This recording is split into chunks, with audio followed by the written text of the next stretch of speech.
wires and brackets. We'll just have clear trays or some level of that will move teeth.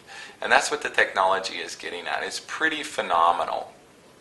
What we do is we actually take some records, we get some photos and x-rays and some models or impressions of your teeth.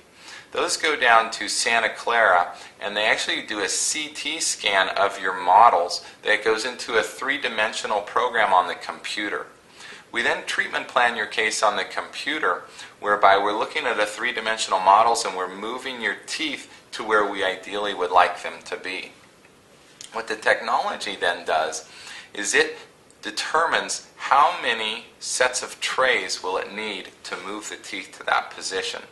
So let me show you the trays.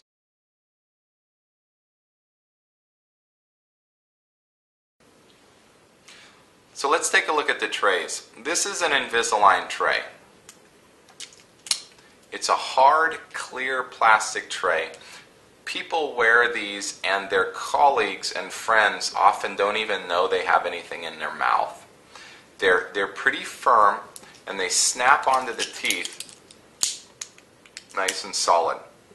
Now what these trays do is they're fabricated with in mind that tooth, we want to move that tooth a little bit. It can rotate teeth, it can move them out, in, up and down, all the different movements. So that tray will put pressure in just enough a certain area so that tooth will move.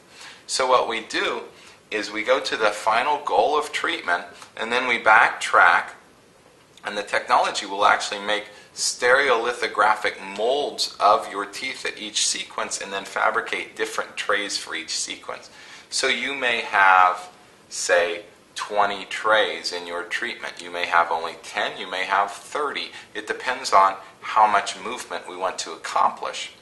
You'll typically wear a tray for 2 weeks. That'll be enough time to apply the necessary pressure to get that level of movement, and then you'll put that one away. You'll go to a second tray.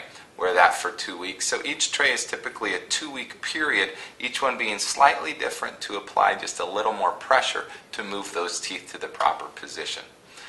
The one issue with that is compliance. Obviously, it's not a bracket that's glued to your teeth. You have to wear the trays for it to work. But people wear the trays, it moves the teeth, and it's wonderful technology. It's really fun to see, and it's exciting, and we're doing a lot of that today. So if you have any questions about that, let us know.